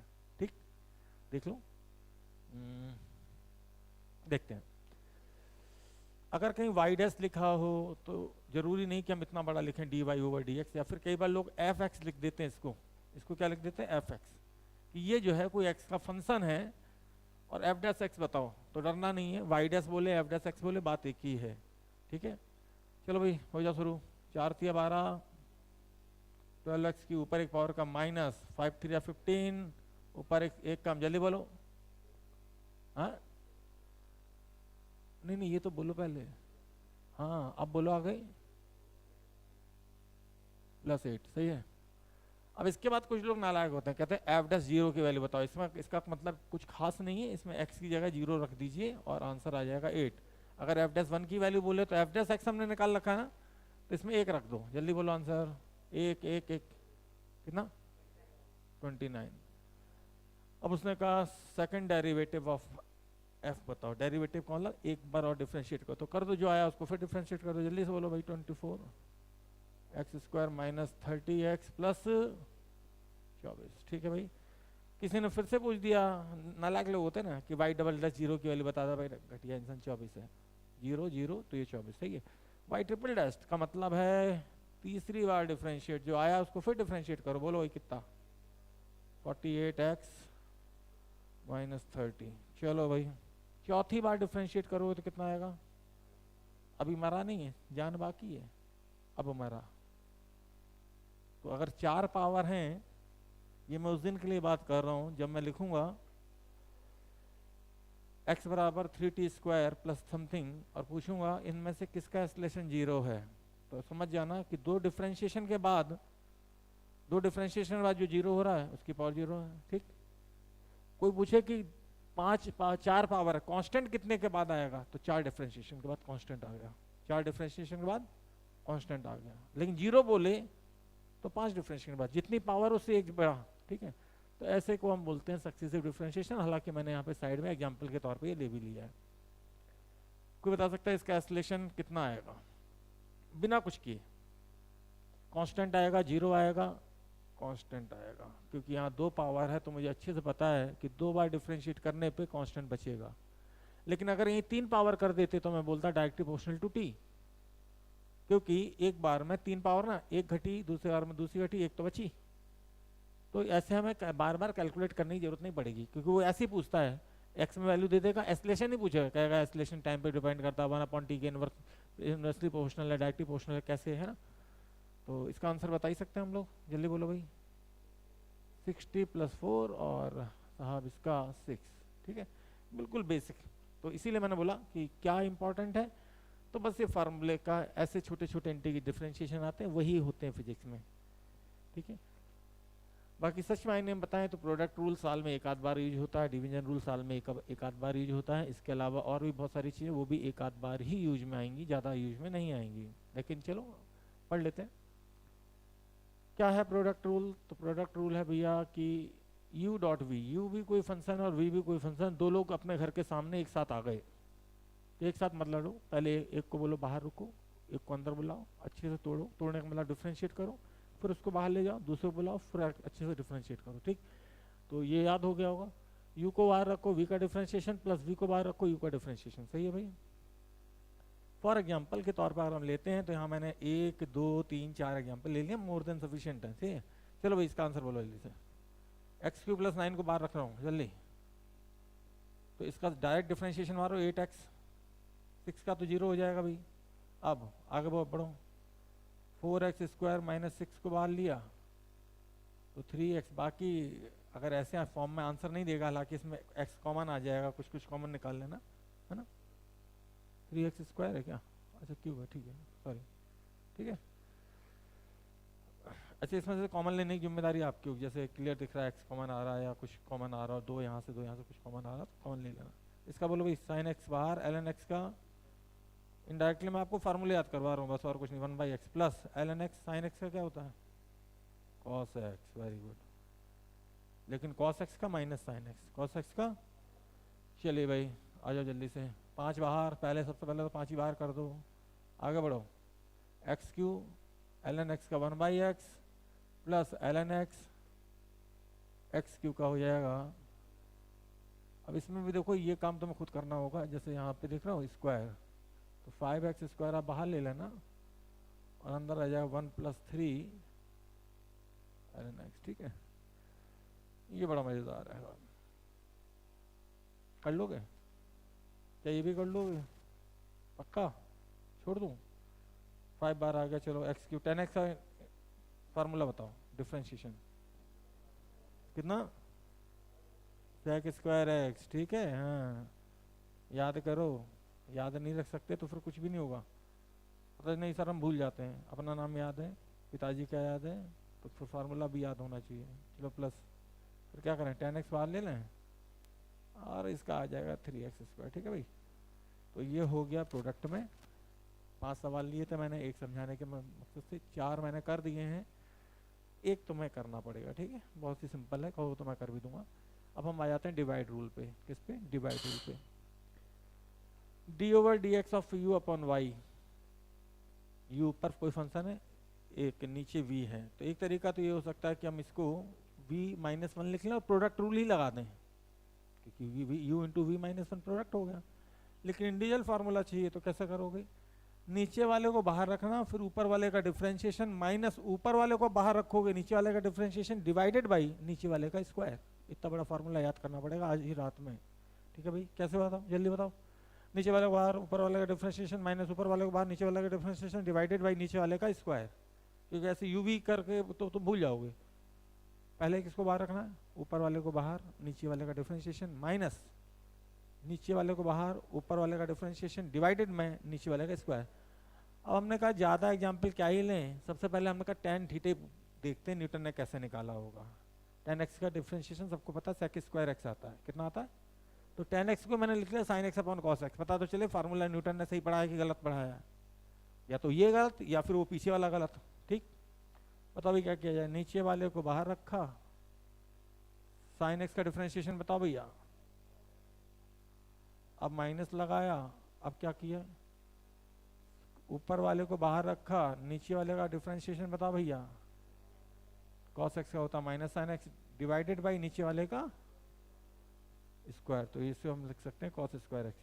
तो पता ही ऊपर वाला 1 बन गया है, नहीं पता चला, कोई बात नहीं, नहीं पता चला बता देना, ये लिखा है cos square theta minus minus plus sin square theta that is equal to 1, पहली आइडेंटिटी। और 1 बाई cos स्क्वायर x को हम क्या लिख सकते हैं, sec स्क्वायर x। ठीक है, तो इस उम्मीद पे कि शायद बाकी सवाल आप कर पाएंगे खुद से ही, एक और करा देते हैं, ये आसान है, ये थोड़ा टफ पड़ेगा। नीचे वाले को क्या करना है जल्दी बोलो, बाहर, ऊपर वाले का डिफरेंशिएशन 2t, क्योंकि -1 का 0 हो जाएगा भैया। ठीक है, फिर माइनस, जल्दी बोलो, ऊपर वाले को बाहर, नीचे वाले का डिफरेंशिएशन फिर से 2t divided by T square plus 1 का होल स्क्वायर। अब इसमें देखो कुछ कट जाएगा, दिख रहा है क्या, पहले तो 1 1 कट जाएगा, 2t कॉमन ला जाएगा। ठीक है, देखो कितना आ रहा है, t भी कट जाएगा ना, तो फाइनल आंसर देखो कितना आ रहा है, एक बार 2t तो कॉमन आ गया। ठीक है भाई, हो जाए 4t आएगा बेसिकली, टी स्क्वायर प्लस 1 फिर minus T square minus minus plus 1। ठीक है भाई, डिवाइडेड बाई मैं लिख रहा हूँ वही सेम है, और इसमें ये कट जाएगा तो ऊपर आ जाएगा 4t, 1 + 1 2 2। ठीक है, अब ये तो डिवाइड रूल था भाई, अब आता है चेन रूल। ठीक है, चेन रूल में मैं पूरा मेथड नहीं बताऊंगा, सीधे सीधे काम पे आ जाते हैं, लंबा वाला मेथड नहीं बताऊंगा, सीधे सीधे काम पे।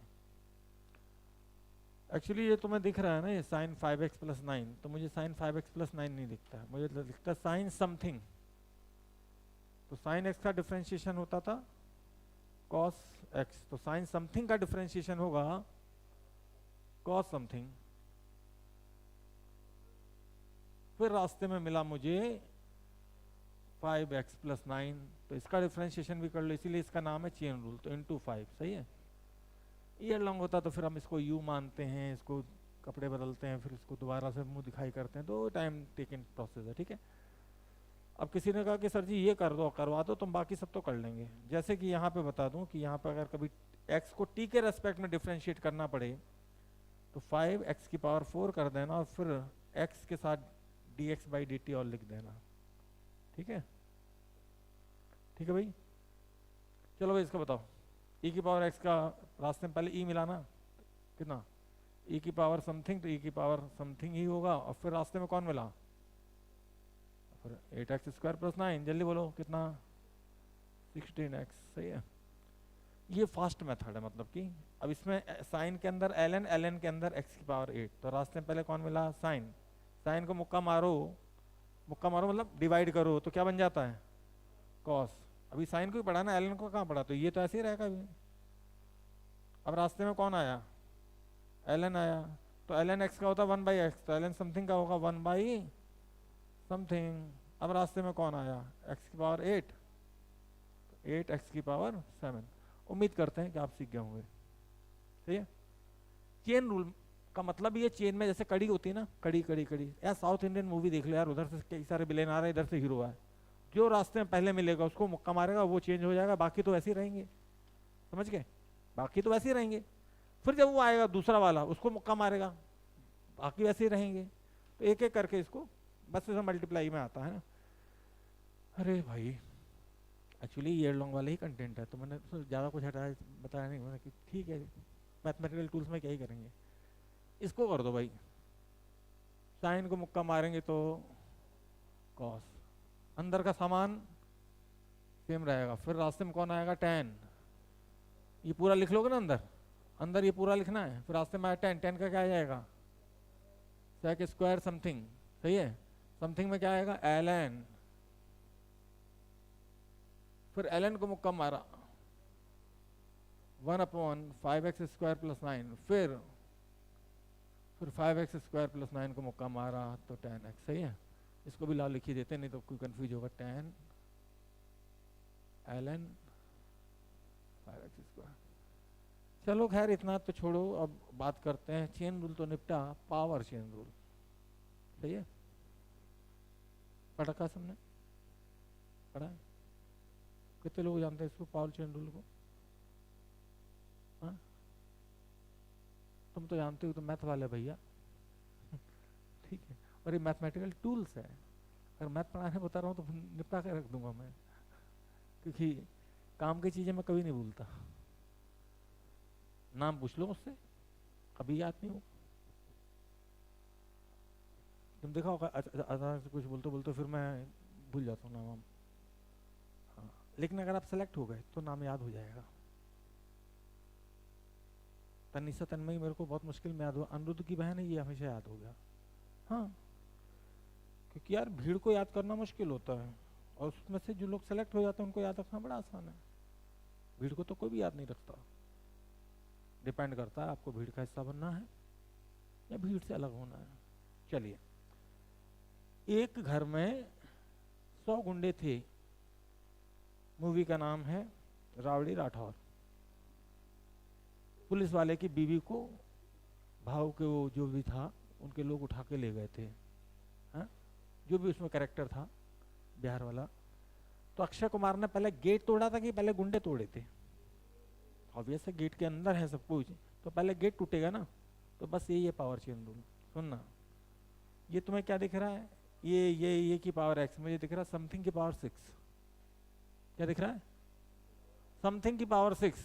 तो मुझे पता था x की पावर 6 होती है, तो आता है 6x की पावर 5। तो अब मैं लिखूंगा 6 समथिंग की पावर 5, और एक बार गेट टूट गया गुरु तो अंदर घुस गया मैं। अब मार मार के सही कर दूंगा सबको। इनटू में बोलो जल्दी से, जल्दी। 4x³ plus 15x square plus 18x, सही है। राधे राधे, कोई दिक्कत, समझ गए?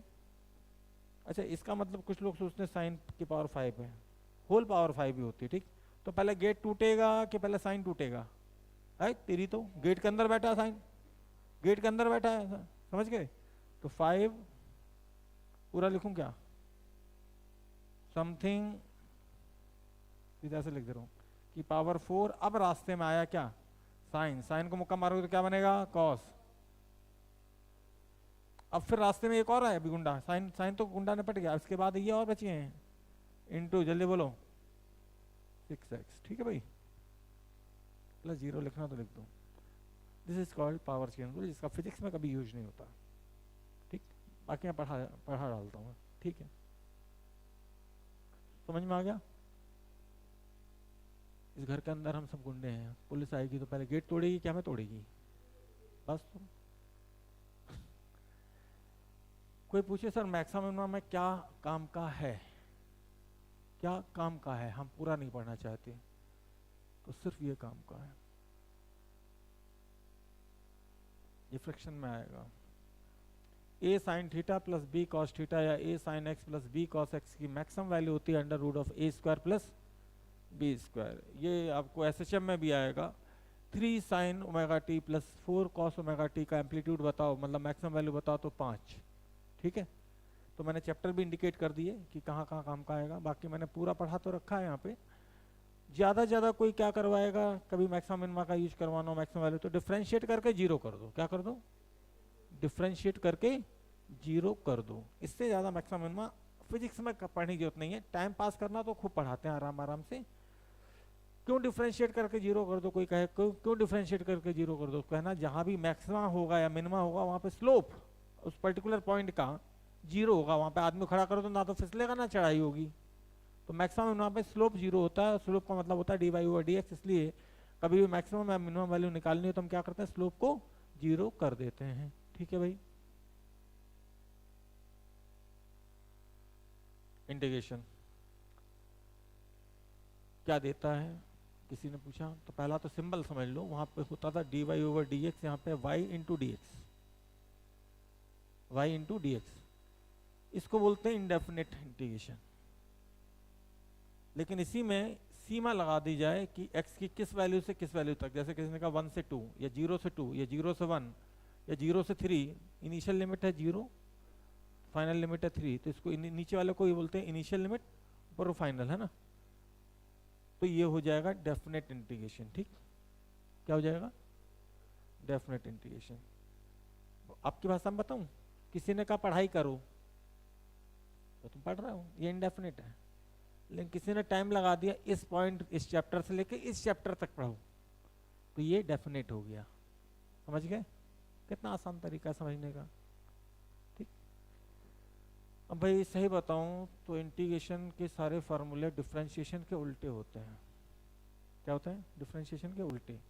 इंटीग्रेशन से हमें क्या मिलता है, तो y इंटू डी एक्स, लंबाई इंटू चौड़ाई, मुझे लगता है एरिया मिलता है, लंबाई इंटू चौड़ाई। तो एक बच्चा बोला सर एरिया तो मैं पता था, ट्राइंगल का रेक्टेंगल का सब कॉमन क्या है, ट्राइंगल रेक्टेंगल का पता है ना बेटा, जब ऐसे पैराबोला बन के आएगा ना तो एरिया नहीं निकाल पाओगे। ठीक, बताओ कौन सा फार्मूला लगा दूं, इसमें ट्राइंगल का लगाऊं, रेक्टेंगल का लगाऊं, किसका लगाऊं, तो उस समय आपको ये इंटीग्रेशन काम आएगा।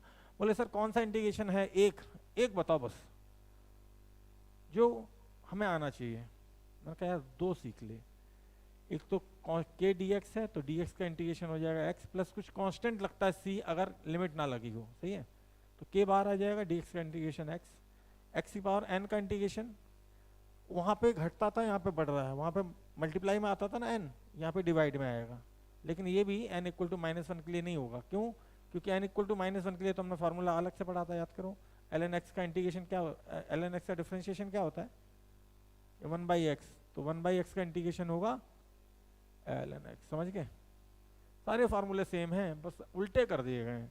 जैसे e की पावर x का डिफरेंशिएशन क्या होता है, e की पावर x, तो e की पावर x का इंटीग्रेशन भी e की पावर x होगा प्लस c कुछ होता है constant. sec square x tan x का डिफरेंशिएशन क्या होता है, sec स्क्वायर x, तो sec स्क्वायर x का डिफरेंशिएशन होता है tan x, सही है। sin x का डिफरेंशिएशन होता है cos x, तो cos x का इंटीग्रेशन होगा sin x, लेकिन cos x का डिफरेंशिएशन होता है माइनस sin x, तो आप माइनस को इधर ले लो, तो sin x का इंटीग्रेशन हो जाएगा minus cos x। sec x का डिफरेंशिएशन होता है sec x tan x, तो sec x tan x का इंटीग्रेशन होगा sec x। सही है भैया, काम का फार्मूला सिर्फ एक किया हुआ x की पावर n है ना। फिर से मैंने कंपैरिजन कर दिया, cot x का डिफरेंशिएशन होता है माइनस cosec स्क्वायर x, तो cosec स्क्वायर x का डिफरेंशिएशन इंटीग्रेशन होगा minus cot x c। cosec x का डिफरेंशिएशन होता है माइनस cosec x, तो cosec x cot x का डिफरेंशिएशन होता है minus cosec x plus c। ठीक है, अब किसी ने एक छोटी सी बात है, जैसे किसी ने कहा इसका एरिया बता दो, तो कुछ नहीं करना है, आपको लिखना है एरिया, बोले 1 से 2 का बता दो, तो y की जगह लिख देना 3x square into d x. ठीक है, लिमिट मान लो उसने बोला 1 से 2, तो लिमिट कैसे लगाते हैं ये भी सीख लीजिए तो फटाक से, तो 3 बाहर ले लेंगे और x स्क्वायर का इंटीग्रेशन आएगा, एक पावर बढ़ा दीजिए डिवाइडेड बाई 3, और फिर लिमिट कैसे लगाते हैं ये भी सीख लीजिए। 3 से 3 तो कट गया, फिर पहले हम x की जगह 2 रखेंगे, तो 2 का क्यूब माइनस 1 का क्यूब। ठीक है, तो ये वैल्यू आ जाएगी 7। ठीक है, इसको आप चाहे तो ट्राइंगल पे भी अप्लाई कर सकते हैं, जैसे y इक्वल टू 2x मैंने ये लाइन ली है, तो मान लो मैं इंटीग्रेशन से करना चाहता हूँ इसको, तो ये 2 ये x और इंटू डी एक्स, लिमिट मान लो मैंने लगाई 1 से 2, इसका कितना होगा भैया, एक्स स्क्वायर बाई 2, तो 2 से 2 कट जाएगा, और मैं कहूँगा एक बार यहाँ 2 रख दो, 2 का स्क्वायर 4 माइनस 1 3। कोई बोलेगा नहीं नहीं सर हमें तो 0 से 2 का निकालना, तो कोई बात नहीं, 0 से 2 के लिए बताओ क्या कर दूं, कुछ नहीं, एक बार 2 रख दो, एक बार 0 रखो, 0 तो 0 हो जाएगा, तो 2 का स्क्वायर माइनस 0 का स्क्वायर, जल्दी बोलो कितना आएगा। अब चलो चेक करते हैं, क्या वैसे ही 4 आ रहा है half into base into height से, तो डेफिनेटली जब x 2 होगा तो y कितना होगा 4। अब हम लगाएंगे half into base into height, आ गया 4। तो इसी तरीके से हम सारे जो वैल्यूज हैं उनको हम इंटीग्रेट करके भी निकाल सकते हैं। मोस्ट इंपॉर्टेंट क्या है, यही एक्स स्क्वायर वाला ज़्यादातर आता है। ठीक, 1/√x √x प्लस 1/x। ठीक है, फिर हमें sin x का पता होना चाहिए बस। 0 से 90 में। क्यों पता होना चाहिए? इंटीग्रेट नहीं करता मैं, मुझे तो एक केक दिख रहा है और 0 से π/2 का जो केक है ना वो 1 रुपए का आता है। कितने का आता है? 1 रुपए का। मतलब कि 0 से π/2 में 1 होती है इसकी वैल्यू, ठीक है। तो π/2 से पाई में भी तो सेम एरिया दिख रहा है, तो ये भी 1 होगा, लेकिन नीचे गया तो ये -1 हो जाएगा, नीचे गया तो ये -1 हो जाएगा। तो ये वजह कि साइन का इंटीग्रेशन जब अपन करेंगे बहुत आसान है, अभी मैं करके दिखाऊंगा। तो कोई बोले 0 से π/2 तो आंसर बोलना 1, बोले 0 से पाई तो आंसर बोलना 2, ठीक है। ये sin x का ग्राफ ऐसे बनता है, 2 पाई के बाद रिपीट होता रहता है। कोई बोले 0 से लेके 3π/2 तो ये -1 ये +1 ये +1, तो माइनस माइनस कट जाएगा तो 1 आंसर, ठीक है। कोई बोले 0 से 2 पाई में बताओ साइन का इंटीग्रेशन, तो बोलना घंटा 0 आएगा, जितना एरिया ऊपर उतना एरिया नीचे। अब मैं इंटीग्रेशन करके दिखाता हूँ, मात्र 5 मिनट लगेंगे मुझे।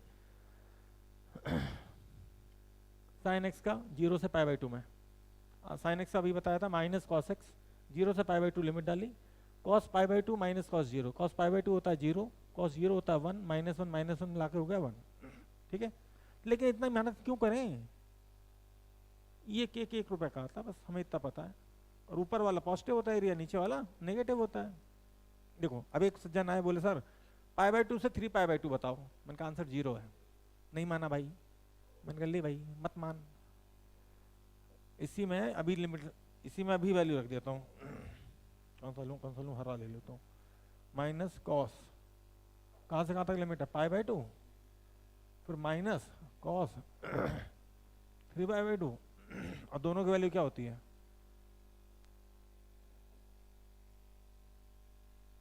सही है, कोई दिक्कत?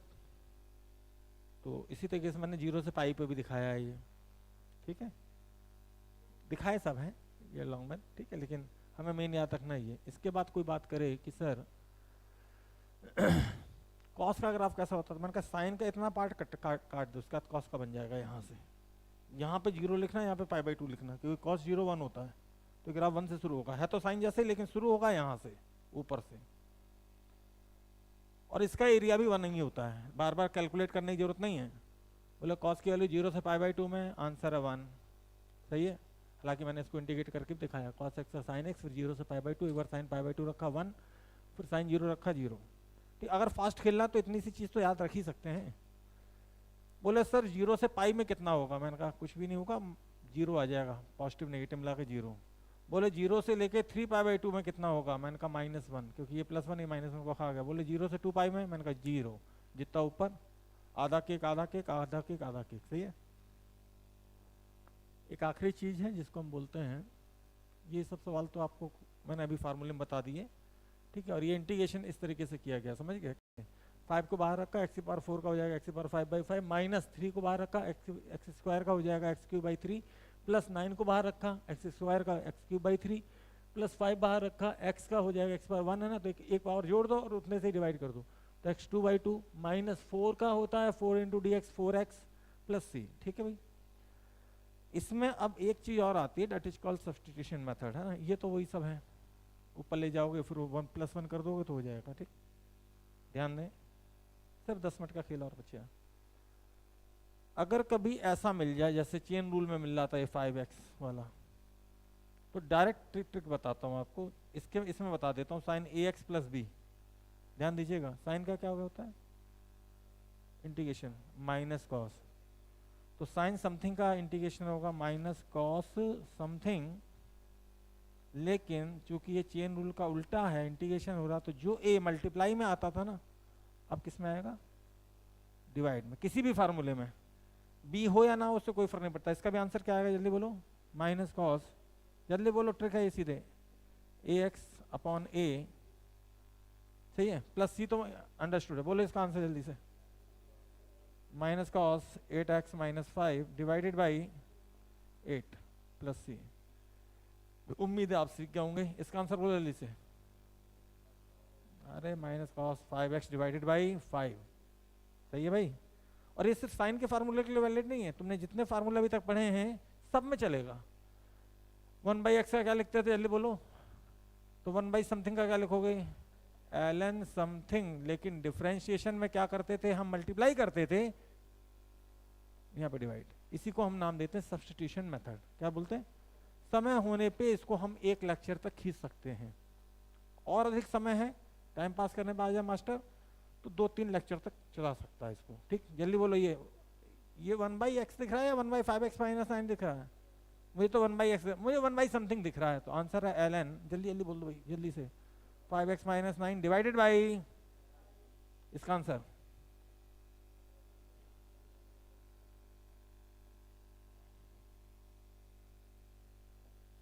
समझ गए ना?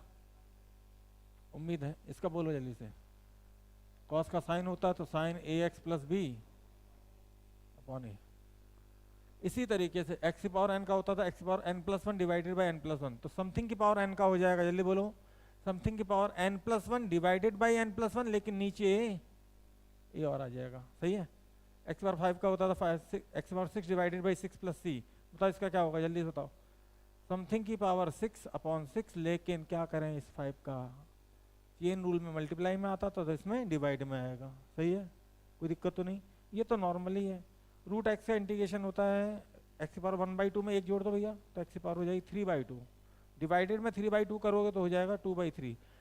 ये तो हर बच्चा कर लेता है, लेकिन मजाक नहीं कर रहा हूँ, 1 महीने पढ़ने के बाद भी मैक्सिमम लोग इस इंटीग्रेशन को करने में सिस्टम में। तो मैं क्या दिख रहा है रूट के अंदर 5x माइनस 3, मुझे क्या दिख रहा है रूट के अंदर समथिंग। तो रूट एक्स का इंटीग्रेशन होता है 2/3 एक्स की पावर 3/2, तो समथिंग रूट के अंदर समथिंग का इंटीग्रेशन होगा समथिंग की पावर 3/2 डिवाइडेड इंटू 2/3। लेकिन क्या करें साहब, रास्ते में मिल गया 5, क्योंकि डिफरेंशिएशन के चेन रूल में ये आता था मल्टीप्लाई में, यहाँ पे आएगा डिवाइड में। कोई दिक्कत? कोई दिक्कत? इसी तरीके से मैंने सबको कंपेयर किया है, उम्मीद है आप बहुत आसानी से कर लेंगे। दिखाई दिया? दिखाई दिया? बस 1 सेकंड और लूंगा। सेक स्क्वायर एक्स का सबको पता था, लेकिन सेक स्क्वायर समथिंग का हो जाएगा 10 3x प्लस 8, लेकिन डिवाइड में क्या आएगा, ठीक गया? तो सारे फार्मूले में आपको समझ में आ गई होगी बात, ज़्यादा मुश्किल नहीं है। जैसे एक साहब आए थे, बोले इंटीग्रेशन ऑफ e की पावर माइनस बी एक्स, तो मैंने कहा e की पावर माइनस बी एक्स, मैंने कहा फिर रास्ते में कौन मिला, b, वहाँ होता था मल्टीप्लाई, यहाँ होगा।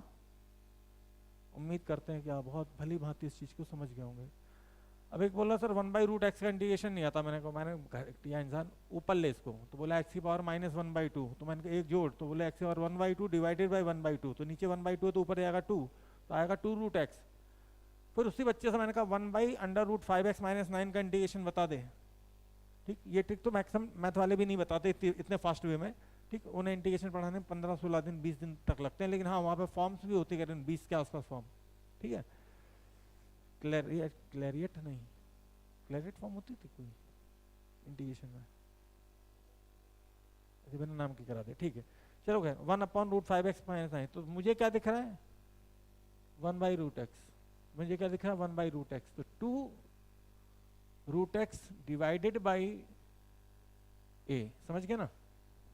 ये वाला पार्ट, ये वाला पार्ट, ये वाला पार्ट, ये वाला पार्ट। सही है, उम्मीद करते हैं कि इसके बाद आपको मैथमेटिकल टूल्स में दिक्कत महसूस नहीं होगी। अब ये वही मैंने सेम रिपीट किया है, आई थिंक आप समझ गए होंगे। ठीक है, सारे फार्मूले हम रिपीट करके दिखाया, और इसी के साथ ये कार्यक्रम में ही समाप्त होता है। धन्यवाद।